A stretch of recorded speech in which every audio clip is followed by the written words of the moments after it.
நிறுத்துங்க. என்ன ஆச்சு கண்ணே?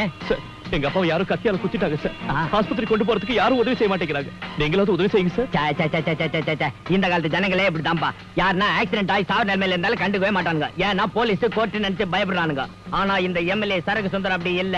மக்கள் காவல, கண்ணகி கோவல, தொழிலாளர் தலைவன், வீர மாவீர, மக்கள் சேவையே மகேச சேவன் நினைச்சு 10 வருஷமா அன்னபோஸ்தா கெலிச்சு என் நாற்காலிய விடாத புட்டு தொங்கியும் கிடக்குறேன்.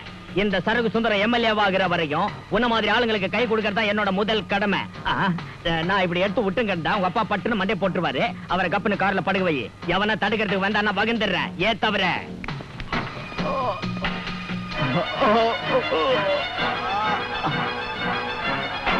பாஸ்தா விடுவா.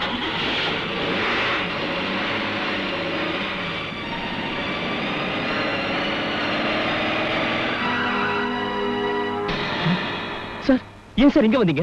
இந்த பாருப்பா, நான் ஒரு நேர்மையான எம்எல்ஏ. எதுக்கும் போலீஸ்ல ஒரு கம்ப்ளைண்ட் கொடுத்துட்டு போறதுதான் நல்லது. ஓஹோ, எம்எல்ஏ சாரா, வாங்க வாங்க. என்னங்க இது, ஒரு போன் பண்ணிருந்தா அலறி அடிச்சு நானே உங்க வீட்டுக்கு வந்திருப்பேன். உட்காருங்க உட்காருங்க. குந்தத்தை எந்திரிக்கிறதெல்லாம் அப்பால. முதல்ல இவனை உள்ள தள்ளுங்க. என்னடா பாத்துட்டீங்க, அரெஸ்ட் பண்ணுங்க. எம்எல்ஏ சார் சொன்னா ஆண்டவனே சொன்ன மாதிரி. எம்எல்ஏ சார் ஏன் இப்படி பண்றீங்க? ஆஸ்பத்திரி போலான்னு சொல்லிட்டு இங்க கூட்டிட்டு வந்து என்னைய அரெஸ்ட் பண்ண சொல்றீங்களா? தோடா, உன்னை அரெஸ்ட் பண்ணாத. கோட்டைக்கு இட்டும் போய் முதலமைச்சர் குந்திர சேர்ல குந்த வச்சு ஆர்த்தி எடுத்து ஜேஜேன்னு கூ சொல்றியா? இன்ஸ்பெக்டர், இவன் இவங்க அப்பனையே ரெண்டா பகிர்ந்துட்டான். என்னது ஆர்ட் மர்டர். அத பண்ணிட்டு யாருக்கும் தெரியாத அந்த டெட் பாடி ஆஸ்பத்திரியில சேர்த்துலான்னு போயிங்கட்டான். நான் ரொம்ப நியாயமான அரசியல்வாதி. ஜனங்களோட அன்பாலையும் பாசத்தாலையும் அன்னபோஸ்தா கெலிச்சு வந்தவன். ஜனங்களுக்கு எந்த விதமான அக்கிரம அநியாயம் நடக்கூடாதுங்கிறதாம்பா நம்ம லட்சியம். நோ இன்ஸ்பெக்டர், எம்எல்ஏ சொல்றதெல்லாம் போய். நான் எங்க அப்பாவை கொலை பண்ணல. நான் நிரபராதி. நிஜம்தாப்பா. ராஜா நிச்சயம் இந்த கொலையை பண்ணல. தகப்பனையே கொலை பண்ற அளவுக்கு கெட்டவர் இல்லப்பா அவரு. நானும் முதல்ல நம்பலமா. ஆனா எம்எல்ஏ சுந்தர சாரே வந்து சாட்சி சொன்னதுக்கு அப்புறம் நம்ப வேண்டியதாயிடுச்சு. எம்எல்ஏ சுந்தரம் சொன்னது நிஜம்தாங்கிறத நீங்க எப்படிப்பா நம்புறீங்க? நம்ம எம்எல்ஏ சுந்தரம் சார் அந்த ஆண்டவனுக்கு சமம். அரசாங்கத்துல அவருக்குள்ள கௌரவம் கொஞ்சம் நஞ்சம் இல்ல. கடந்த 10 வருஷங்கள் அவர் அன்னபோஸ்தா தேர்ந்தெடுக்கப்பட்டு வந்திருக்காரு. மக்கள் தொண்டன் பேர் வாங்கியிருக்காரு. அவர் சொன்னது பொய்ன்னு சொன்னா ஜனங்க நம்புவாங்களா? ஜனங்க நம்புறாங்களோ நம்பலையோ, ஆனா நான் மட்டும் நிச்சயம் நம்புறேன்ப்பா. அந்த மிடில் கிளாஸ் மென்டாலிட்டி உனக்கு புரியாதுமா. ராஜாவோட அப்பன் தான் பொண்டாட்டி செத்ததுக்கு அப்புறம் இன்னொரு பண்ண வப்பாட்டியா வச்சுக்கிட்டு குடும்பம் நடத்திக்கிட்டு இருந்தானோ. அது ராஜாவுக்கு தெரிஞ்சு அவனுக்கும் அவங்க அப்பாவுக்கு மனஸ்தாபம் வந்ததால ராஜா தான் அவங்க அப்பாவை கொலை பண்ணிட்டான்னு ஜனங்க எல்லாம் பேசிக்கிறாங்க. இதுக்கு நீ ஏமா அவ்வளவு டென்ஷன் ஆகுற? உள்ள போ. எனக்கு வேற வழி இல்லப்பா. உங்க மகளோட குங்குமம் அழியாம இருக்கணும்னா ராஜா நிரபராதி தான் நீங்க கோர்ட்ல நிரூபிக்கணும்பா. என்னம்மா நீ சொல்ற? ஆமாப்பா, ராஜா இந்த தாலியை எனக்கு ஏற்கனவே கட்டிட்டாரு.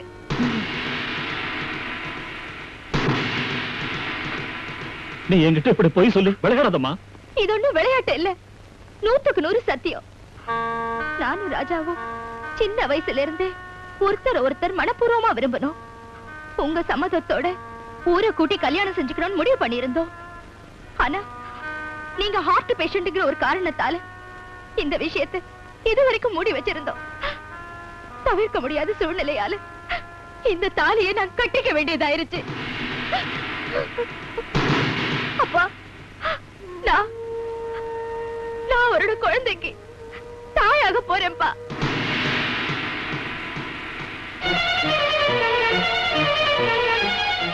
யாரோ வேணும்னே அவரை பழி வாங்கணுங்கிற ஒரு திட்டத்தோட இந்த கொலை குற்றத்தை சுமத்தி அவரை குற்றவாளின்னு ஜெயிலுக்குள்ள தள்ளி இருக்காங்க. அப்பா, இனிமே நீங்க கொடுக்கிற தீர்ப்பை வச்சுதான் என்னோட எதிர்காலமே இருக்கு.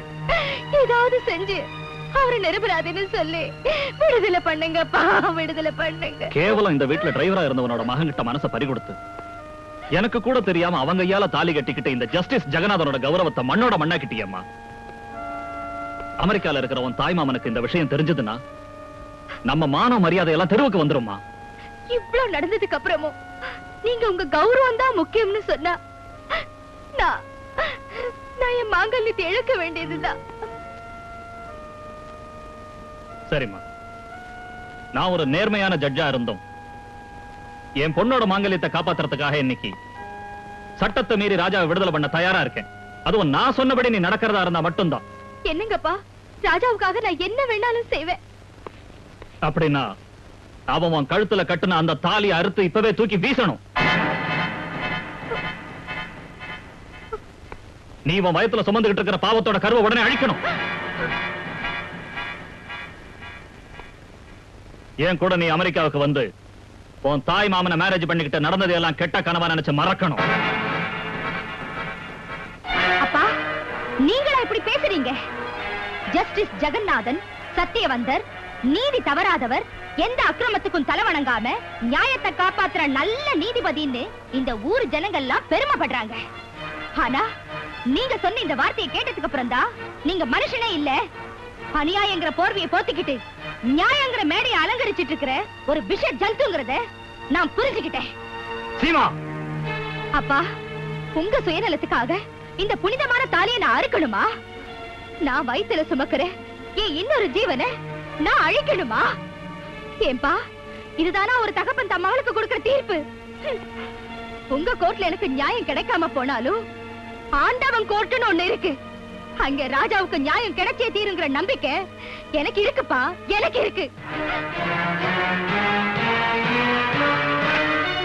கோய கெட்டு மசாலா அரைச்சா எங்கன்னா நல்லா இருக்குமா? புடிச்சு வகுந்துட வேண்டியதான். ஓட்டு வாங்கின பதவிக்கு வந்தப்பால கூட நம்ம ஆளுங்களே யாருன்னா ரங் கட்டினாங்கன்னு வச்சுக்க, பொழுந்துட வேண்டியதுதான். ஒவ்வொரு சமயம் பாத்தி விட்டு பாத்தி எகிற வேண்டியிருக்கும். என்னத்துக்கு? நம்ம நல்லதுக்கோசரம் தான்யா.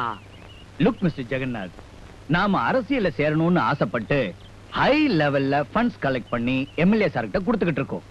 இந்த சமயத்துல உங்க மக அந்த டிரைவர் மகனை காதலிச்சு மேரேஜ் பண்ணிக்கிட்டா ஜனங்களுக்கு உங்க மேல இருக்கிற கௌரவம் அடியோடு போயிடும். அது நம்ம ஃபண்ட் கலெக்ஷனுக்கு எஃபெக்ட் ஆயிடும். அந்த மாதிரி ஆச்சுன்னா எலெக்ஷன் டைம்ல நாம ஒவ்வொருத்தரும் துண்டு பிரிக்க வேண்டியதுதான்.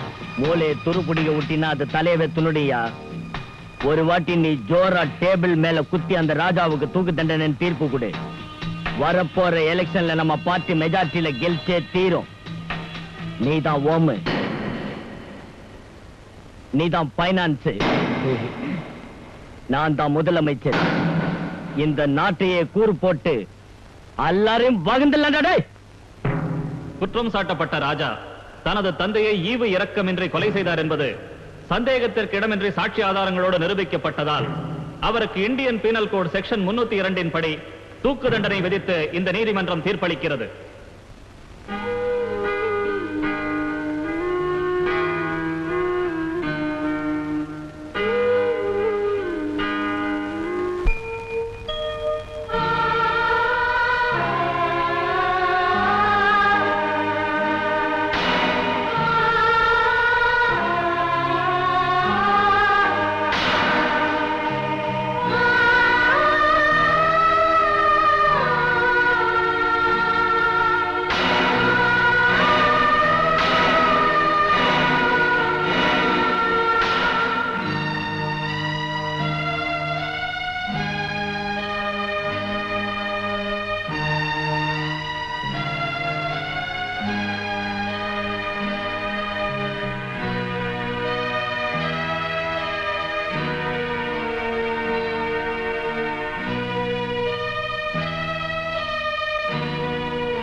ராஜா, நாளைக்கு விடிஞ்சதும் உன்னை தூக்கல போட்டுருவோம்.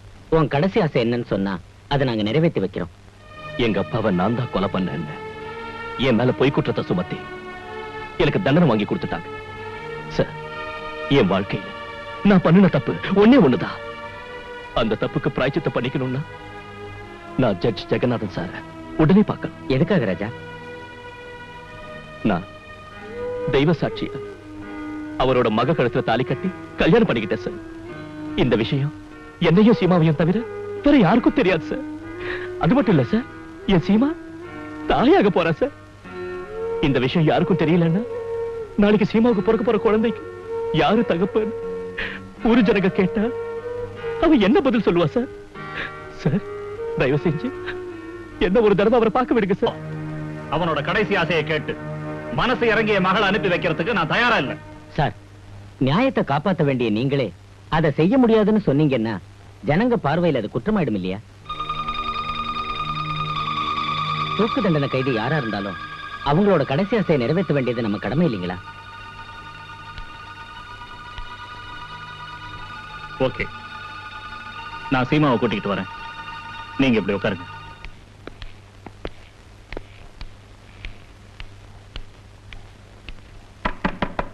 சீமா, சீமா, உன்ன அந்த ராஜா பார்க்கணும்னு சொன்னானா? வா போகலாம். சீமா, சீமா, சீமா, சீமா, சீமா, சீமா. சார், என்னாச்சு சார்? கதவை திறக்க மாட்டேங்கிறான். என்னாச்சு என்னமோன்னு தெரியல. கமான், கதவை உடைங்க.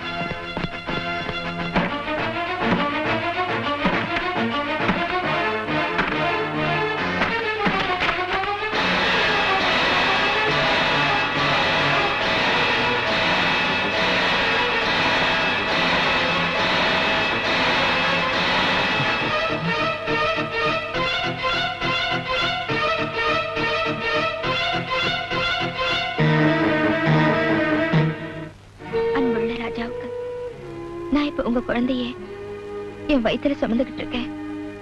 ஆனா அவனோட அப்பாவை பார்க்கக்கூடிய அதிர்ஷ்டம் அவனுக்கு இல்லைங்க ராஜா. ஏன்னா நாளைக்கு காலையில உங்களை தூக்குல போட போறாங்க. நாம தெய்வத்தை சாட்சிய வச்சு கணவன் மனைவி ஆனோம். நான் சாதாரணமான ஒருத்தரோட மகளா இருந்திருந்தா அவரை நம்மள வாழ்த்தி தம் பேரனை பாக்குறதுக்கு அவளோட காத்துக்கிட்டு இருந்திருப்பாரு. ஆனா ஆனா எங்க அப்பா தன்னோட கௌரவத்தை காப்பாத்திக்கிறதுக்காக உங்களை கொலை குற்றத்துல மாட்ட வச்சு அவரே நீதிபதி ஸ்தானத்துல உட்கார்ந்து உங்களுக்கு தூக்கு தண்டனையும் கொடுத்து என்ன விதவியாக்க முடிவு பண்ணிட்டாரு ராஜா. அந்த பணக்கார நீதிபதியோட மகளா பிறந்தது ஏன் துரதிர்ஷ்டம். அதனாலதான் ராஜா, நீங்க சாகறதுக்கு முன்னாடி நான் சுமங்கலியா சாகணும்னு முடிவு பண்ணிட்டேன். அடுத்த ஜென்மம் ஒண்ணு இருந்தா நாம யாரோட சூழ்ச்சிக்கும் பலியாகாம சந்தோஷமா கல்யாணம் பண்ணிட்டு குடும்பம் நடத்துற பாக்கியம் நமக்கு கிடைக்கட்டும் ராஜா.